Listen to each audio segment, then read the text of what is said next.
Camerino Márquez, representante del PRD ante el IPE. Camerino, mucho gusto, buenos días. Buenos días, Nino, gracias por invitarme.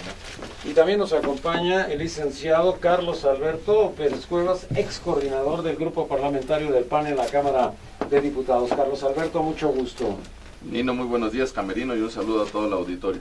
El licenciado Marín, viene en camino. Él había confirmado, fue el primero en confirmar, pero lamentablemente no ha llegado, del Partido Revolucionario Institucional. Así es que iniciemos. ¿Qué pasó y qué sucedió y qué aconteció? Camerino. Bueno, nosotros estamos evaluando el sentido de esta resolución. Nos parece una sentencia injusta. Estamos hablando de la elección presidencial. Fundamentalmente porque no toma el contexto en cómo se llevó a cabo esta elección presidencial. Nos parece que es una sentencia que quedará como anecdotario en razón de que es un tribunal de plena jurisdicción y que pudo haber solicitado a todas las instancias competentes los informes relativos al exceso de gastos de esta campaña y evidentemente al presumible recurso ilegal o ilícito que nosotros hemos señalado en diversas quejas que están en la unidad de fiscalización y que debieron de haber concluido estas indagatorias y haber hecho una investigación exhaustiva respecto a los contratos millonarios que tuvo Enrique Peña Nieto desde que era gobernador con Televisa y con varios medios de comunicación. Nos parece que fue una elección absolutamente inequitativa y que no se apegó a los principios constitucionales de elecciones libres y auténticas. Por eso consideramos que hubo una violación evidente a la Constitución y que siendo un tribunal con plenas facultades no tuvo el deseo de aplicarlas para haber llegado a una verdad no solo legal, sino a una verdad histórica y material de los hechos. Carlos Alberto Pérez Cuevas, Partido de Acción Nacional. Mira, Nino, en este tema habrá que ser totalmente responsables y muy claros. Yo sin duda coincido en algunas cuestiones con Camerino y en otras no. Pero lo primero que habrá que decir es que, desgraciadamente, ese es el sistema electoral que nos hemos dado. Desgraciadamente, esas son las instituciones y ese es el nivel que tenemos. ¿Qué quiero decir con ello? ¿Hubo compra de votos? Sin duda. O sea, se han expresado, hay muchos ciudadanos que lo han dicho, pero ¿cómo lo probamos? Concretamente, ¿qué ciudadanos fueron los que vendieron su voto? ¿Cómo se compraron? Inclusive, si algún ciudadano aceptó algún recurso para sufragar, eso es un delito también para el ciudadano. Es decir, la autoridad del todo no cuenta con todos los elementos. Con esto no justificamos que lo que el PRI haya hecho. Sin duda hay muchos temas. El propio PAN en su momento presentó la denuncia por el tema Monex. Tiene que investigarse. Acabó la etapa electoral, pero la etapa judicial, la etapa fiscal, la etapa financiera no termina. Ahí habrá que analizar qué sucede. Es más, el tribunal hace un análisis parcial, porque no tiene todos los elementos, lo dice en su propia sentencia. Y lo que sí habrá que decir, que desde mi formación constitucionalista, para mí es de veras una cuestión, pues no sé si decirlo de risa, pero sí una de total decepción, es ver un tribunal que ni siquiera hizo un trabajo de fondo. Es decir, ciertamente había muchos elementos que no podían desvirtuar las denuncias que se hicieron para determinar que hubo compra de votos y que hubo involucramiento de otros actores para que el PRI ganara o Peña Nieto ganara, pero la realidad es que también el PRD demeritó mucho en las pruebas que ofreció. Presentar chivos, gallinas, presentar ese tipo de cosas. De pronto, aunque fuera un asunto serio, a muchos de los ciudadanos eso les generó realmente pensar que la política es un circo, pensar que esto no es serio, y entonces yo creo que lo que pudieron haber logrado con una impugnación mucho más sólida y seria en términos jurídicos, como lo ha expresado Camerino, de pronto se desvirtúa con estos hechos. Yo lamento del Tribunal Federal que ni siquiera se hayan tomado el tiempo de hacer un análisis constitucional serio, ni siquiera un análisis de fondo que dijera por qué se valida esta elección. Parecía la reunión del Consejo Nacional del PRI dándole grandes elogios al próximo presidente, con lo cual quien pierde es México y quien pierde son las instituciones. 7-0. Lamentable, porque en un órgano colegiado que tendría que estar preocupado por velar y sobre todo refrendar su tarea constitucional, estuvieron más abyectos y entregados a una visión presidencialista del pasado. Pareciera que regresamos a las instituciones en donde solo hay una figura que es la predominante, que es el presidente, y en este caso hubo magistrados que aún sin cuidar las formas y el momento, estaban ya declarando presidente electo a Enrique Peña Nieto. El primero que pasa, lo dice. El primero, pero no sé quién era el primero. Fue Olimpo, ¿Sí? fue Nava, y Que es el que cita y menciona ya. y con un entusiasmo que realmente los hace ver con poco nivel. Nos parece que están compitiendo más por ver quién llega a tener un espacio en la Suprema Corte de Justicia de la Nación. Y bueno, esto habla del Poder Judicial y de las instituciones. Hay que decirlo, el Instituto Federal Electoral y el propio Tribunal Electoral del Poder Judicial de la Federación fueron dos instituciones que fueron diseñadas y pensadas para que generaran un espacio de poder deliberar todo conflicto postelectoral y dar validez y sobre todo apego a la legalidad. Porque todo el mundo se terminó riendo. Correcto, hay que decirlo, esto llega a partir de una expo fraude que se organiza en el Zócalo y que las entidades trajeron diferentes evidencias, artículos y demás de propaganda, y entre ellos estos semovientes. Pero hay que decirlo, en el medio rural, en regiones como el semidesierto, en la parte de San Luis, de Zacatecas, recibir parte de estos semovientes es resolver parte de la necesidad de una familia, de un fin de semana, y de incluso poder pensar en resolver en un mes el problema del abasto de algún alimento. Entonces hubo un efecto. Tiene que analizarse en cuántos de estos distritos federales el PRI tuvo una votación hasta del 70%, en donde hay mayor índice de pobreza, y el PRI, los gobernadores del PRI echaron y usaron todos los recursos de programas sociales, incluidos los de desarrollo agropecuario. Carlos Alberto Pérez Cuevas, Partido Acción Nacional. Pues yo coincido en el tema. ¿Para qué involucrar un tema en el Arca de Noé? Presentar a un notario ante la opinión pública con una expectativa mediática tremenda, donde el propio notario dice, yo vi al borrego, yo vi al chivo. Pues sí, pero eso no desvirtuó una elección. Y yo coincido con Camerino en el tema de que hay zonas del país, y no vayamos tan lejos, aquí mismo en la zona metropolitana, en algunos municipios del Estado de México, en que una tarjeta de 600 pesos, y ya estoy diciendo mucho porque algunos les daban hasta 100 pesos, o un chivo o una gallina, les hace el día. Sin duda que así es, pero el tema es cómo se debieron de haber presentado esas pruebas. Yo no dudo que el PRD hubiese tenido la capacidad de presentar miles o cientos de miles de ciudadanos que virtieran su testimonio. Yo no sé por qué no lo hicieron. Presentarlo como una Arca de Noé creo que no ayudó a la democracia ni ayudó a la política, nos puso muy mal, porque entonces los ciudadanos empiezan a creer que esto es un circo y que es un juego, y entonces la autoridad tiene elementos para evadir si no tiene una responsabilidad. Lamentablemente ya no hay fallo, ya no hay una instancia superior que cambie el fallo que ya tiene el tribunal, y ciertamente yo creo que serán otras instancias. El proceso no ha concluido en torno a investigaciones, hay información que del todo no se tiene todavía, y yo creo que por la salud democrática de este país, e inclusive por el nuevo gobierno, porque nos guste o no, yo no voté por Enrique Peña Nieto y no hubiera votado. Tengo unas convicciones firmes en el PAN y mi voto de convicción era por Josefina, pero sin duda ahora con este fallo, que nos guste o no y que no tiene ya forma de revertirlo, pues ya hay un presidente electo. Si todo camina como indica la norma, pues será el próximo presidente constitucional, y más bien en el caso del PAN pues nos tendremos que centrar en vigilar, en exigir y en lograr en que gobierne para todos, porque no vamos a permitir que caiga la tentación del gobierno autoritario que controle y que venga a ejercer el antiguo priismo que tenían en sus gobiernos. No vamos a quitar el dedo del renglón de que se investigue, no vamos a dejar de exigir que se reúnan todos los elementos, pero desgraciadamente eso ya no servirá para evitar que Enrique Peña Nieto sea presidente de la República. Dicen los priistas que se entretengan los perredistas, nosotros tenemos la presidencia de la República.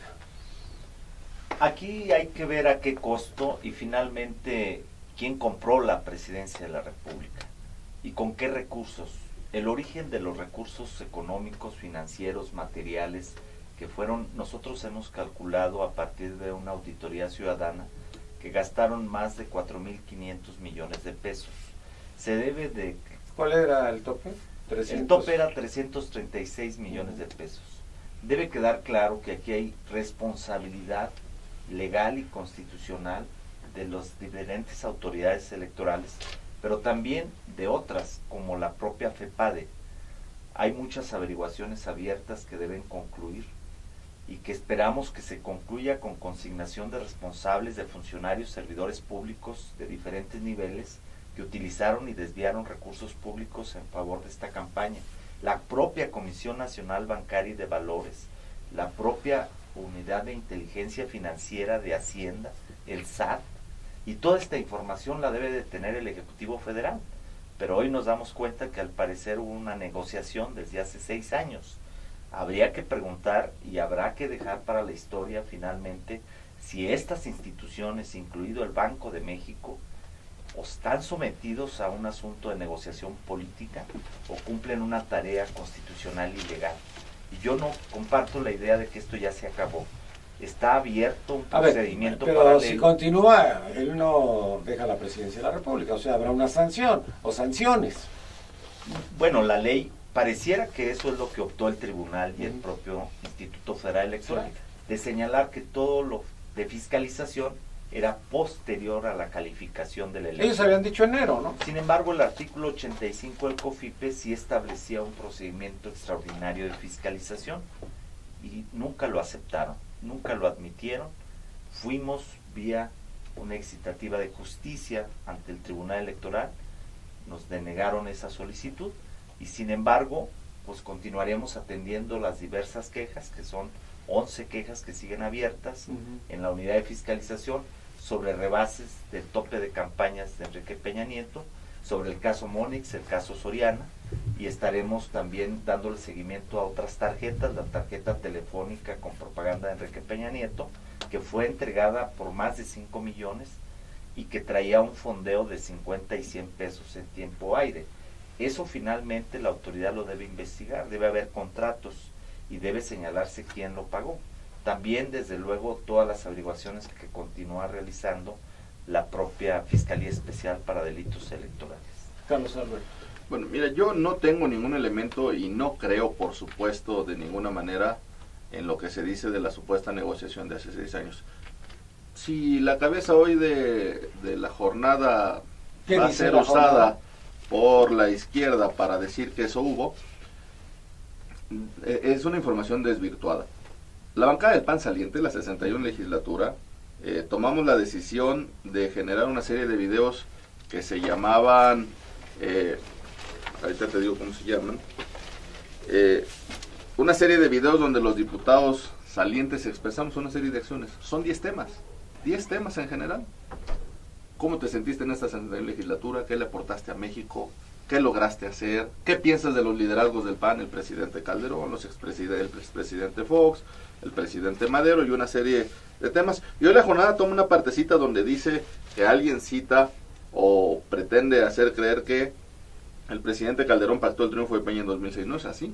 En la nota ya se lee, si en dado caso hay alguna alocución directa de alguno de nuestros legisladores, le echa la culpa a Fox, le echa la culpa a Espino. Es decir, no es ese tema, no hubo un pacto hace 6 años.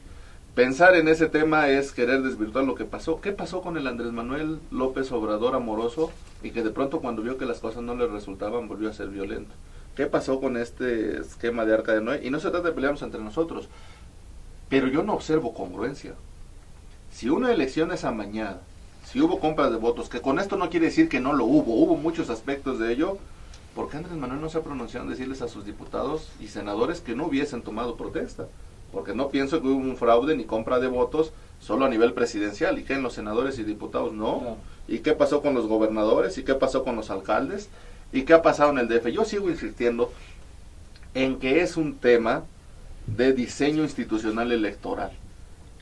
La reforma electoral de 2007, que fue vendida como una gran reforma, ya no nos alcanzó. Ni las instituciones son sólidas, ni tenemos todos los elementos.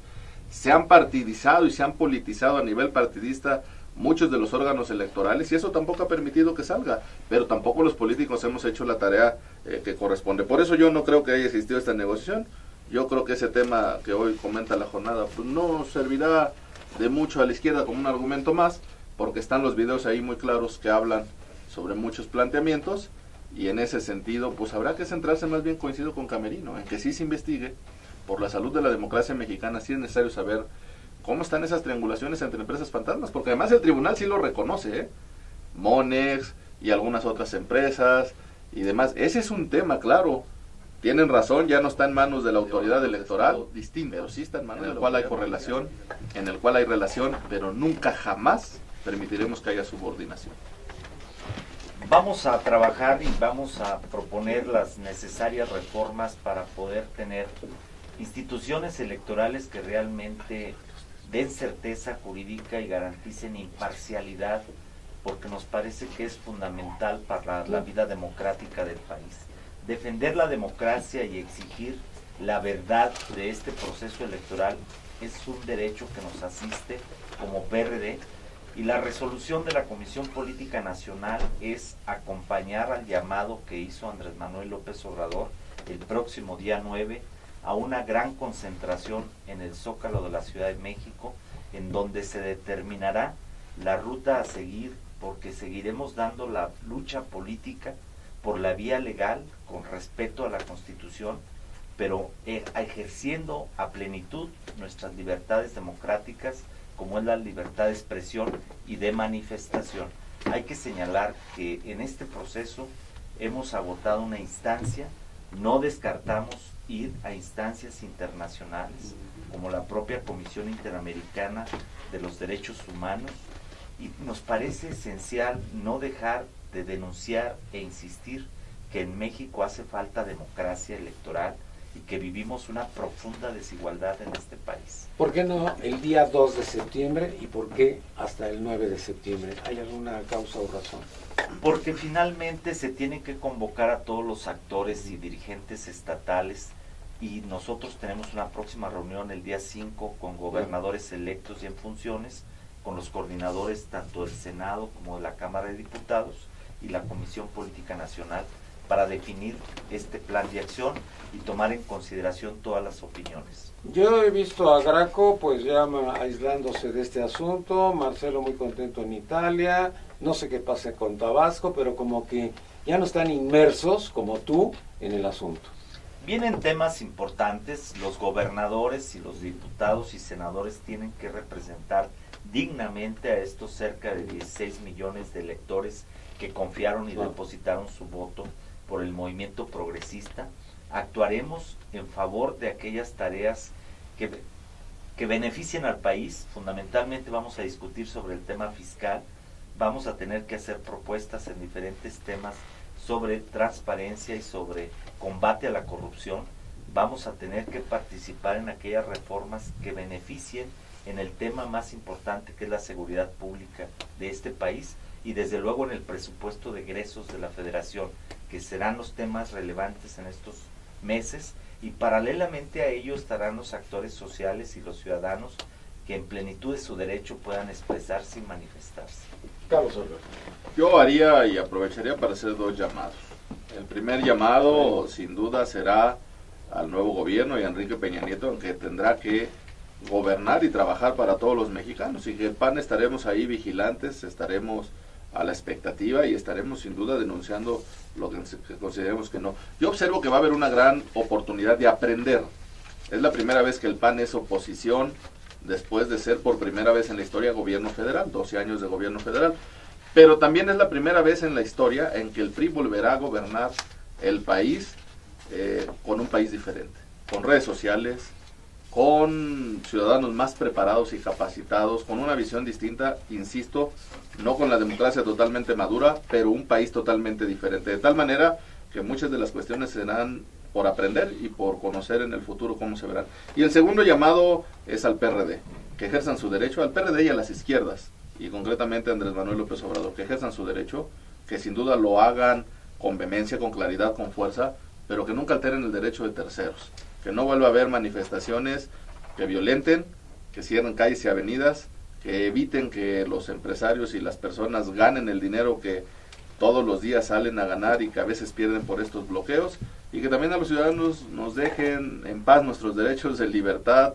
de traslado, de movimiento, etcétera, y que eso no quite nada, ni siquiera un ápice que ellos exijan, que ellos sigan buscando el mecanismo para transparentar todos estos procesos. El PAN lo hará, pero que lo hagan por los cauces legales y sin afectar.